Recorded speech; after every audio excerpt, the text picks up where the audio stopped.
Hello friends, कैसे हैं आप सभी लोग। स्वागत है आप सभी का हमारे यूट्यूब चैनल पे। इस चैनल पे आपको फार्मेसी के थर्ड सेम के प्रीवियस ईयर क्वेश्चन पेपर मिल जाएंगे। तो अगर आप इंटरेस्टेड हैं क्वेश्चन पेपर के सॉल्यूशंस पाने में, तो आप हमारे चैनल को सब्सक्राइब कर लीजिए और पास में आ रहे बेल आइकन को प्रेस कर लीजिए, ताकि आगे आने वाली नोटिफिकेशंस आपको मिलती रहें सबसे पहले। तो बिना समय गवाए चलिए वीडियो को फटाफट से शुरू करते हैं। तो इसमें हम फिजिकल फार्मास्यूटिक्स का क्वेश्चन सॉल्व करने वाले हैं, क्वेश्चन पेपर। इसमें हम सेक्शन ए और सेक्शन बी को कवर कर लेंगे और सेक्शन सी हम अगले वीडियो में अपलोड कर देंगे। ठीक। तो इसमें हम सेक्शन ए को कवर करेंगे पहले। सेक्शन ए में आपका आता है डिफाइन मोलैरिटी एंड नॉर्मेलिटी। तो मोलैरिटी क्या होता है? Molarity number of moles of solute होता है 1 लीटर सॉल्यूशन में। नॉर्मेलिटी क्या होता है? नॉर्मेलिटी होता है ग्राम इक्विवेलेंट वेट होता है सॉल्यूट का 1 लीटर सॉल्यूशन में। ठीक। Gram equivalent weight 1 litre solution में जितना होगा सॉल्यूट का, उसको हम बोलेंगे नॉर्मेलिटी। आपका जो अगला क्वेश्चन है वो है define crystalline and amorphous solid. तो एमरफस सॉलिड जो होता है वो रिजिड स्ट्रक्चर होता है। ये वेल डिफाइंड शेप नहीं होता है इसका, और इसका ज्योमेट्रिक शेप नहीं होता है, और इसलिए इसको नॉन क्रिस्टलाइन भी बोला जाता है। और इसके पास एजेस नहीं होते हैं क्रिस्टल की तरह। और जैसे आप क्रिस्टलाइन की बात करें तो क्रिस्टलाइन जो होता है वो अमॉर्फस का जस्ट अपोजिट होता है। ये नॉन रिजिड स्ट्रक्चर होता है और इसके पास रेगुलर मैनर में होते हैं ये स्ट्रक्चर, और ये 3 डायमेंशनल नेटवर्क में होते हैं, और इसके पास एक ज्योमेट्रिकल शेप होता है। आपका जो अगला क्वेश्चन निकल के आता है वो है डिफाइन क्रिटिकल सॉल्यूशन टेम्परेचर। तो क्रिटिकल सॉल्यूशन टेम्परेचर क्या होता है? वो टेम्परेचर जिसके जो टेम्परेचर ज़्यादा हो या कम होने के बाद जो आपकी कॉन्जुगेटेड लेयर होती है या फिर पार्शियली मिसिबल लिक्विड होती है या फिर लेयर होती है, वो कम्प्लीटली मिसिबल हो जाए। मतलब जो एक लेयर बनी रहती है वो लेयर गायब हो जाए, मतलब मिक्स हो जाए दोनों लेयर। तो उसे हम करेंगे क्रिटिकल सॉल्यूशन टेम्परेचर। ठीक। आपका जो अगला क्वेश्चन है डी वाला, वो है what is critical micelle concentration. तो कॉन्सेंट्रेशन ऑफ सर्फेक्टेंट, सर्फेक्टेंट का जो कॉन्सेंट्रेशन होता है जो मिसल फॉर्म करता है, उसी को हम क्रिटिकल मिसल कॉन्सेंट्रेशन कहते हैं। और आपका जो ये मिसल फॉर्म होता है वो सॉल्युबिलिटी बढ़ा देता है सॉल्यूट की बाय डिजॉल्विंग, मतलब डिजॉल्व होने के बाद या फिर एब्जॉर्ब होने के बाद मिसल के अंदर। ठीक है। उसके बाद आपका अगला क्वेश्चन निकल के आता है व्हाट आर चिलेटिंग एजेंट। तो चिलेटिंग एजेंट क्या होता है? अ सब्सटेंस हैविंग 2 और मोर डोनर ग्रुप, दो या दो से ज़्यादा डोनर ग्रुप होंगे, और अगर वो कंबाइन हो गए हैं मेटल आयन के साथ, तो वो एक कॉम्प्लेक्स फॉर्म करेंगे, उसे हम लोग कहेंगे चिलेट। मतलब ध्यान से सुनिएगा, एक सब्सटेंस है जिसमें 2 या 2 से अधिक डोनर ग्रुप होते हैं, जो मेटल आयन से कंबाइन होने के बाद चिलेट फॉर्म करते हैं। ठीक।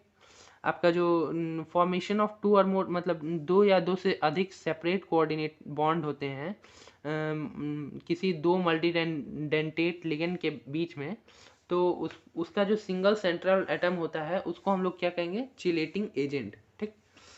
उसके बाद आपका क्वेश्चन है define buffer capacity. Buffer capacity क्या होती है? उसकी स्ट्रेंथ, मतलब उस बफर का स्ट्रेंथ कितना है, बफर स्ट्रेंथ भी कहा जाता है इसको।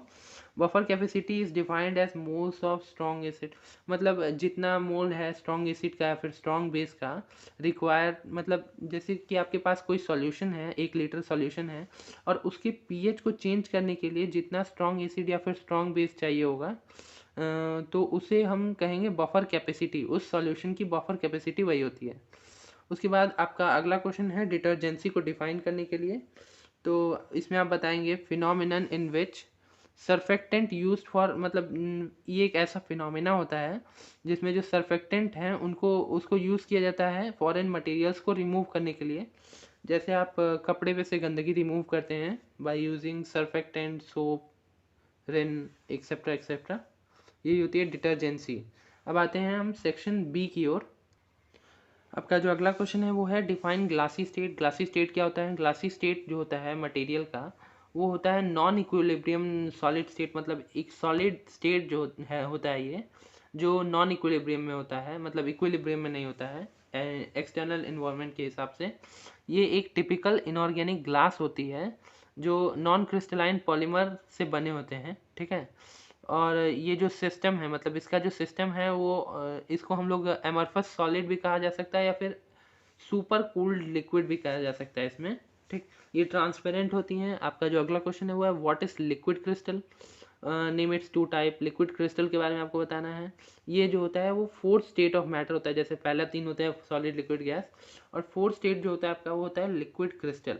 ठीक है, और ये क्रिस्टल स्टेट में होता है, और ये एक ऐसा स्टेट होता है जो सॉलिड और लिक्विड के बीच में आता है, और इसके पास लिक्विड और क्रिस्टलाइन सॉलिड की दोनों की प्रॉपर्टी होती है। जैसे कि आप जान सकते हैं थर्मोट्रॉपिक और निमैटिक लिक्विड क्रिस्टल होते हैं दो तरीके के। जो थर्मोट्रॉपिक लिक्विड क्रिस्टल होते हैं ये मतलब इसकी जो प्रॉपर्टी होती है वो टेम्परेचर पे डिपेंड करती है, और जो निमैटिक लिक्विड क्रिस्टल होते हैं इसके पास कोई एक सिंगल पोजिशनल ऑर्डर नहीं होता है, ये लॉन्ग रेंज की होती है, मतलब इसकी जो रेंज होती है ज़्यादा होती है, मतलब ये लॉन्ग लॉन्ग आती है। और इसकी ओरिएंटेशनल ऑर्डर मतलब इसका जो ऑर्डर ऑफ ओरिएंटेशन है वो उसकी रेंज ज़्यादा होती है। अब जो हमारा लास्ट क्वेश्चन निकल के आता है what is surface tension and surface free energy. तो सरफेस टेंशन क्या होता है? सरफेस टेंशन वो फोर्स होता है लिक्विड मॉलिक्यूल्स के बीच में, जिसमें फोर्स जो होता है वो डाइन्स की तरह एक्ट करता है, मतलब यूनिट है ये dyne. The force in dyne acting on the surface, मतलब ये लिक्विड के सरफेस पे एक्ट करता है, और एंगल मतलब एनिलीन के साथ एक एनिलीन सोल्यूशन के साथ एक एंगल बनाता है सरफेस के साथ 1 सेंटीमीटर पे। ठीक, ठीक है। और जो मॉलिक्यूल्स होते हैं सरफेस के पास में लिक्विड सरफेस के पास में जो मॉलिक्यूल्स होते हैं उसके पास जो पोटेंशियल ज़्यादा होता है एज़ कम्पेयर टू, मतलब जो नीचे पाए जाते हैं बल्क में जो मॉलिक्यूल्स पाए जाते हैं उसके मुकाबले ऊपर वाले जो मॉलिक्यूल्स होते हैं उसका पोटेंशियल ज़्यादा होता है। इसका मतलब क्या है? जो सरफेस सरफेस टेंशन है जो लिक्विड की है, सरफेस एरिया जो है लिक्विड की वो इंक्रीज कर जाती है जब उसके ऊपर वाले मतलब एट सरफेस लिक्विड जो होता है उसके मॉलिक्यूल्स की पोटेंशियल अगर ज़्यादा हो, और ये प्रोपोर्शनल होता है साइज ऑफ फिक्स सरफेस, मतलब साइज जो है अगर फिक्स सरफेस पे हो, और इसी को हम कहते हैं सरफेस फ्री एनर्जी। अब बढ़ते हैं हम सेक्शन बी की तरफ। सेक्शन बी में आप देखेंगे इसमें हम लोग को राउल्ट लॉ डिराइव करना है और डेविएशन पता करना है राउल्ट लॉ से। ठीक है, तो राउल्ट लॉ के बारे में आप पहले बताएंगे। राउल्ट लॉ बताता है कि पार्शियल प्रेशर जो होता है ईच कंपोनेंट, हर एक कंपोनेंट का सॉल्यूशन में, वो डायरेक्टली रिलेटेड होता है उसके मोल फ्रैक्शन के। जैसे कि आप यहाँ देख सकते हैं P I is equal to X I P I. ठीक है, जो यहाँ आपका पी है वो टोटल वेपर प्रेशर है, और जो एक्स है वो मोल फ्रैक्शन है, और जो पी आई है वो वेपर प्रेशर है प्योर कंपोनेंट का। तो उसके बाद आपका जो टोटल प्रेशर निकल के आता है वो है P is equal to P A x A P plus P B x B, मतलब एक एक्स ए सॉल्यूशन है एक एक्स बी सॉल्यूशन है, इसका partial pressure partial vapour pressure और उसका जो मोल फ्रैक्शन है वो उसके सम के बराबर होगा। ठीक है, ये स्टेट करता है राउल्ट लॉ। इसमें वही चीज़ आपको एक बार बता देनी है कि ये जैसे प्योर लिक्विड है ये V1 है ये V2 है, मिल जाने के बाद ये एक फॉर्मूला फॉर्म किया है। डेल्टा V जो है वो चेंज इन वॉल्यूम है, delta H change in enthalpy है। इंटरेक्शन जो है A और BB का ये इक्वल या फिर नॉट इक्वल हो सकता है AB के। और अगर ये इक्वल हो जाता है तो ये जो सॉल्यूशन है वो आइडियल सॉल्यूशन हो जाएगा। ठीक है, आइडियल सॉल्यूशन में अभी आपको बताऊंगा क्या होता है। जो राउल्ट लॉ को फॉलो करता है वो होता है आइडियल सॉल्यूशन। ठीक है, और जो डेल्टा एस है वो मतलब जो डेल्टा एस जो होता है वो एंट्रोपी डिपेंडेंट होता है, change in entropy depend on particle, मतलब इसकी चेंज जो है वो पार्टिकल पर डिपेंड करती है। अगर ये मतलब ये अधिकतर डेल्टा एस जो है वो 0 से ज़्यादा होता है। ठीक है, तो पहला हमने जाना है डेल्टा वी डेल्टा एच, और उसके बाद इंटरेक्शन के बारे में आप बता देंगे, डेल्टा एस के बारे में बता देंगे। आपका जो लास्ट में निकल के आता है वो है आइडियल सॉल्यूशन। आइडियल सॉल्यूशन क्या होता है? जो राउल्ट लॉ फॉलो करता है, जैसे कि मैंने आपको बताया था। पी ऑब्जर्व जो होता है वो P A x A plus P B x B होता है। ठीक, इसमें बता देंगे आप डेल्टा वी जो होता है वो हमेशा 0 होता है। क्यों? क्योंकि फोर्स ऑफ अट्रैक्शन जो होता है वो डिक्रीज या फिर इंक्रीज नहीं करता है। जैसे ए बॉन्ड का वो है 20 ml, ये 30 ml है, तो ए बी जो होगा वो 50 ml ही होगा। ठीक है, इसीलिए फोर्स ऑफ अट्रैक्शन चेंज नहीं हुआ, इसलिए सम बराबर आया इसका। ठीक है, उसके बाद आपका आता है डेल्टा एच जो है वो 0 होगा। ठीक है, अब ये फोर्स ऑफ अट्रैक्शन का आप एक ग्राफ दिखा देंगे, वेबर प्रेशर है और ये है आपका मोल फ्रैक्शन, इसका पी नॉट ए, मतलब ये पी नॉट ए तक बाइंड अप करेगा, और ये जो प्रेशर एक्सिस सॉल्यूशन है वो पी नॉट बी तक। उसके बाद ये इसका सम है P is equal to P naught A x A plus P naught B x B. ठीक है, इसका आप स्क्रीनशॉट ले सकते हैं। आपका जो अगला है वो है non ideal solution. Non ideal solution क्या होता है, जाहिर सी बात है नॉन है, आइडियल है, तो जो राउल्ट लॉ फॉलो नहीं करता है वो है नॉन आइडियल, ठीक है। इसमें पी टोटल जो होता है वो इसके बराबर नहीं होगा। इसके बाद आप इसका जस्ट उल्टा होता है पिछले आइडियल सॉल्यूशन का, delta B is not equal to zero, delta H is not equal to zero, A bond और A bond A B interaction के बराबर नहीं होते हैं। डेल्टा एस जो होता है वो जीरो से अभी भी बड़ा होता है, ठीक है। और division of non ideal solution, मतलब डिवीजन नॉन आइडियल सॉल्यूशन दो पार्ट्स में डिवाइड होते हैं। पहला है आपका which show positive deviation from Raoult law और which show negative deviation from Raoult law, ठीक है। नॉन आइडियल सॉल्यूशन जो नेगेटिव डेविएशन शो करते हैं उसके बारे में आपको पहले बताऊंगा। इसका जो टोटल होता है, पी टोटल होता है, वो कम होता है पी नॉट ए एक्स से, मतलब उसके टोटल प्रेशर से, ठीक है। इसमें जो फोर्स ऑफ अट्रैक्शन होता है वो ए बी इंटरेक्शन के ए बी इंटरेक्शन से कम होता है। इसमें जो डेल्टा एच होता है वो ज़ीरो से कम होता है और डेल्टा वी भी ज़ीरो से कम होता है आपका। अब फोर्स ऑफ अट्रैक्शन वाले का आप इसमें भी आप एक ग्राफ दिखा देंगे, ग्राफ दिखाएंगे वही वेपर प्रेशर और मोल फ्रैक्शन के बीच में। इसमें जो आपका एक्स सॉल्यूशन है वो पी नॉट ए तक जाएगा और एक्स बी सॉल्यूशन है वो पी नॉट बी तक जाएगा, ठीक है। और इसमें जो पी ए है आपका, मतलब टोटल प्रेशर है, total pressure in A solution वो कम होगा पी नॉट ए एक्स से, मतलब उसके टोटल प्रेशर से। और जो टोटल नहीं प्रेशर इन बी सॉल्यूशन होगा वो कम होगा P naught B x B के से, ठीक है। आपका जो पी फाइनल जो निकलेगा, पी फाइनल जो ऑब्जर्व होगा वो पी नॉट ए एक्स से और P naught B x B से के सम से कम होगा, ठीक है। अब आपका अगला आ जाता है non ideal solution showing positive deviation. ये दोनों डेविएशन पढ़ रहे हैं हम लोग, ठीक है। आपका जो लास्ट डेविएशन है ये है, इसमें पी टोटल जो होता है वो P naught A x A plus P naught B x B से ज़्यादा होता है। इसमें force of attraction A interaction से ये ज़्यादा होता है ए बी इंटरेक्शन से। डेल्टा एच जो होता है वो ज़ीरो से बड़ा होता है, डेल्टा वी भी ज़ीरो से बड़ा होता है। इसका जो ग्राफ है यहाँ आप देख सकते हैं, ये भी वेपर प्रेशर, यहाँ वेपर प्रेशर लिखा नहीं है, मैं लिख देता हूँ।